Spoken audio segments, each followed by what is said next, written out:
मित्रों स्वागत करते हैं एक बार फिर से हम आपके अपने यूट्यूब चैनल कवि क्लासेस में। मित्रों आज से हम लोग इलाहाबाद यूनिवर्सिटी यानी कि जो बीएड एंट्रेंस एग्जामिनेशन हो रहा है इलाहाबाद यूनिवर्सिटी के द्वारा, उसका आज हम लोग टीचिंग एप्टीट्यूड के सेक्शन से शुरुआत करते हैं। तो जितने भी लोग हैं वह सभी के सभी अपने सभी मित्रों में इस सेशन को जरूर शेयर करिएगा, ताकि इलाहाबाद यूनिवर्सिटी से बीएड की तैयारी करने वाले सभी स्टूडेंट जो हैं वह साथ ही इस हमारे यूट्यूब चैनल कवि क्लासेस से जुड़ सके।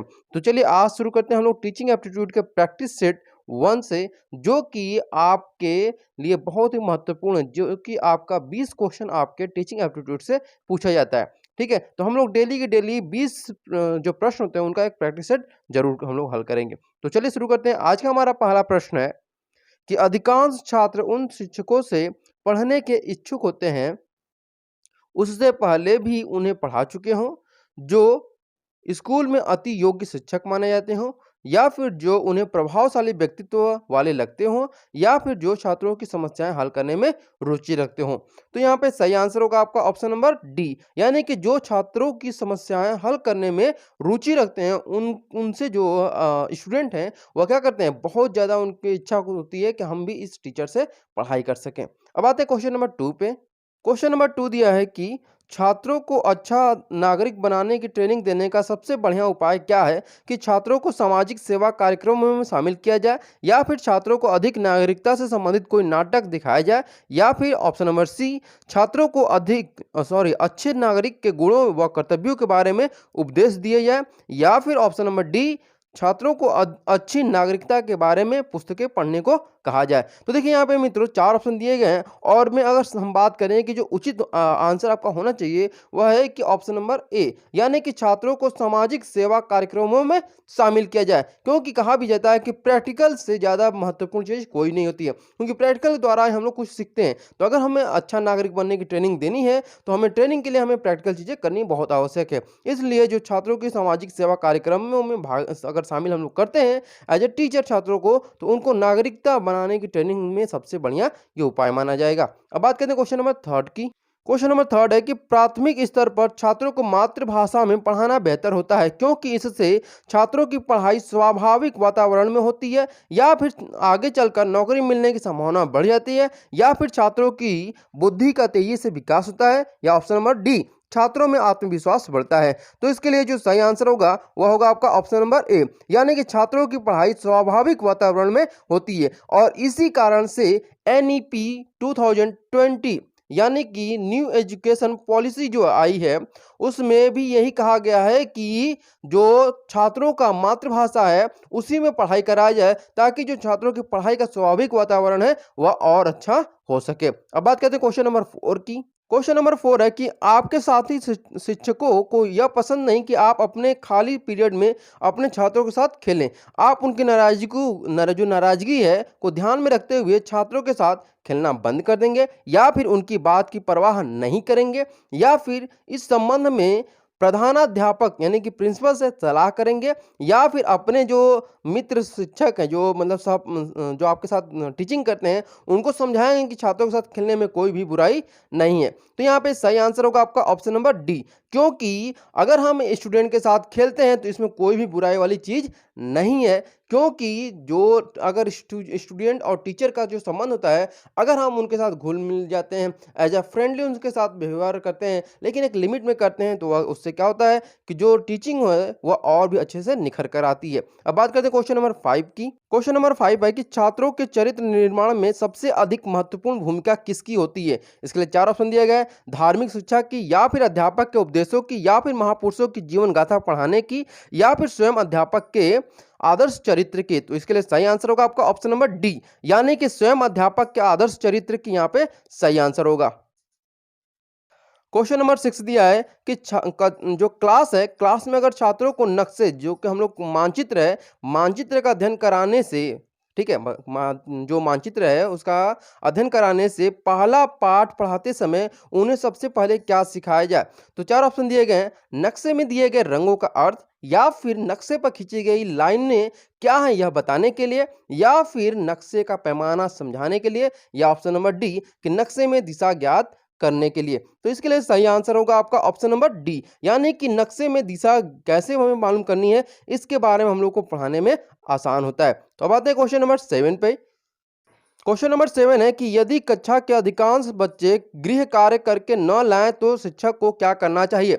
गृह कार्य को कम कर देना चाहिए, या फिर छात्रों को थोड़ा बहुत गृह कार्य कक्षा में करा देना चाहिए, या फिर यह पता लगाना चाहिए कि गृह कार्य अधिक कठिन तो नहीं था, या फिर छात्रों के अभिभावकों से कहें कि वे छात्रों के गृह कार्य में उनकी मदद करें। तो इसलिए यहाँ पे सही आंसर होगा आपका ऑप्शन नंबर सी, यानी कि यह पता लगाना चाहिए कि गृह कार्य अधिक कठिन तो नहीं था। इसलिए बच्चे क्या करते हैं कि अगर गृह कार्य जो होमवर्क होता है, अगर वह थोड़ा सा भी टफ होता है, बच्चे क्या करते हैं उसको टाल देते हैं कि मैं इसे नहीं करूंगा, क्लास में जाकर किसी अन्य स्टूडेंट को कॉपी करके अपना गृह कार्य उसे कंप्लीट कर लूंगा, और इस चक्कर में वे अपना होमवर्क भी कंप्लीट नहीं कर पाते हैं। अब आते हैं क्वेश्चन नंबर 8 पे। दिया है कि प्रश्न पूछने की कौन सी विधि को आप उचित समझते हैं? तो 4 ऑप्शन दिए गए हैं। शिक्षक को प्रश्न कम से कम 2 बार दोहरा देना चाहिए ताकि कोई भी छात्र यह न कहे कि उसे प्रश्न सुनाई नहीं पड़ा, या फिर प्रश्न पूछने के बाद छात्र को सोचने का मौका देना चाहिए, उसके बाद छात्रों को उत्तर देने के लिए कहना चाहिए, या फिर ऑप्शन नंबर सी, बेहतर है कि 2 संबंधित प्रश्नों को मिलाकर प्रश्न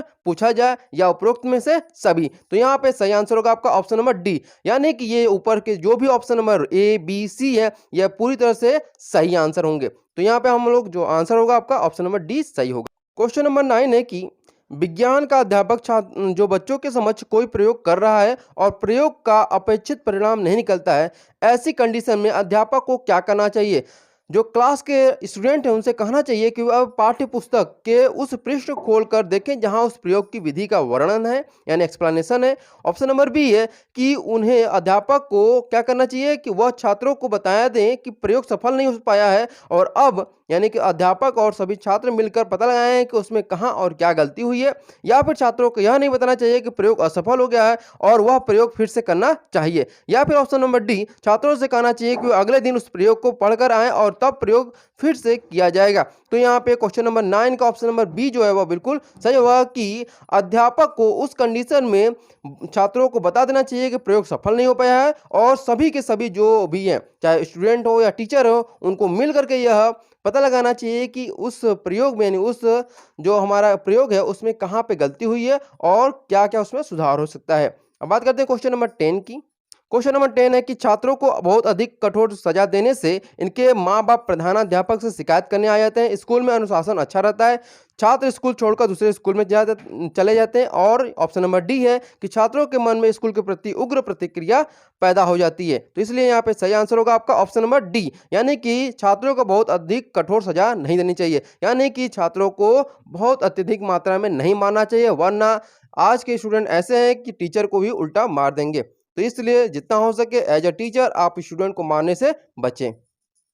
क्वेश्चन नंबर 11, यदि कोई छात्र अकारण ही आपके साथ दुर्व्यवहार करे तो आप, यानी एक टीचर आप हैं और आपके साथ कोई जो स्टूडेंट है वह मिसबिहेव कर रहा, तो आप उसे क्या करेंगे? उसे उठा करके तत्काल पीटना शुरू कर देंगे, या फिर उसकी जो कंप्लेन है वो अपने प्रिंसिपल से करेंगे स्कूल के, या फिर उसके कंप्लेन उसके पेरेंट्स से करेंगे, या फिर यह जानने की कोशिश करेंगे कि छात्र ऐसा क्यों किया है? तो क्वेश्चन नंबर 11 का ऑप्शन नंबर डी बिल्कुल सही है कि यह जानने की कोशिश करेंगे कि छात्र ने ऐसा क्यों किया। लेकिन क्या यह सच्चाई है? ये तो हम लोग किताबी बात कर रहे हैं। अगर हम लोग ऐसी बात करें तो अगर कोई छात्र मिसबिहेव करता है टीचर को, तो टीचर उलट कर तुरंत उसे 2 थप्पड़ रसीद कर देता है। अब बात करते हैं क्वेश्चन नंबर 12 की। क्वेश्चन नंबर 13 है कि क्लास में आप कैसे प्रश्न करना पसंद करेंगे? तो ऑप्शन नंबर 4 दिया गया है यहाँ पे। पहला दिया है कि जिनका उत्तर सभी छात्र दे सके, जिनका उत्तर कोई भी छात्र न दे सके, या फिर जिनका उत्तर शायद ही कोई छात्र दे सके, या जिनका उत्तर देने के लिए छात्रों को कुछ सोचना पड़े। तो यहाँ पे सही आंसर होगा आपका ऑप्शन नंबर डी, यानी कि आप ऐसे प्रश्न करना पसंद करेंगे जिनका उत्तर देने से पहले छात्रों को कुछ सोचना पड़े। अब आते हैं क्वेश्चन नंबर 14 पे कि क्लास शिक्षण, यानी कि जो क्लास टीचिंग है उसको रुचिकर बनाने का सबसे प्रभावी तत्व क्या है? कि पाठ योजना, अध्यापक का व्यक्तित्व, या शिक्षण विधि, या फिर पाठ्य सामग्री। और यह क्वेश्चन जो था वह बीएचयू बीएड में ये पूछा गया क्वेश्चन भी था।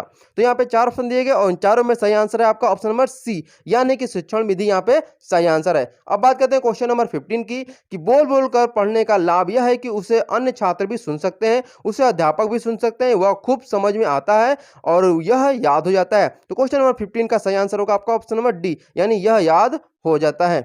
क्वेश्चन नंबर 16 है कि कक्षा शिक्षण की उत्तम प्रणाली क्या है, जिसमें तो यहाँ पे सही आंसर होगा क्वेश्चन नंबर 16 का ऑप्शन नंबर डी, यानी कि कक्षा शिक्षण की उत्तम प्रणाली है जिसमें अध्यापक और छात्र दोनों प्रश्न पूछे जाते हैं। क्वेश्चन नंबर 17 दिया है कि छात्रों को अभिव्यंजना शक्ति और शैली की जांच के लिए आप कौन सा उपाय अपनाएंगे। तो क्वेश्चन नंबर 17 का सही आंसर होगा आपका ऑप्शन नंबर डी, यानी उनसे प्रश्न करके उनका उत्तर लेंगे, उनको प्रश्न देकर उत्तर लिखने को कहेंगे, उनको वस्तुनिष्ठ प्रश्न गृह कार्य के लिए देंगे। ये सही आंसर होगा। क्वेश्चन नंबर 18 दिया है कि आप चाहते हैं कि आप छात्रों को जो पढ़ाते हुए उसे भूले नहीं, इसके लिए आप क्या करेंगे। तो यहाँ पे है कि आप उन्हें गृह कार्य देंगे, पुराने ज्ञान को दोहराएंगे, नवीन परिस्थितियों में अर्जित ज्ञान को प्रयोग कराएंगे, या ऑप्शन नंबर डी। तो यहाँ पे सही आंसर होगा आपका ऑप्शन नंबर डी, बिल्कुल सही आंसर होगा। अब आते हैं क्वेश्चन नंबर 19 पे।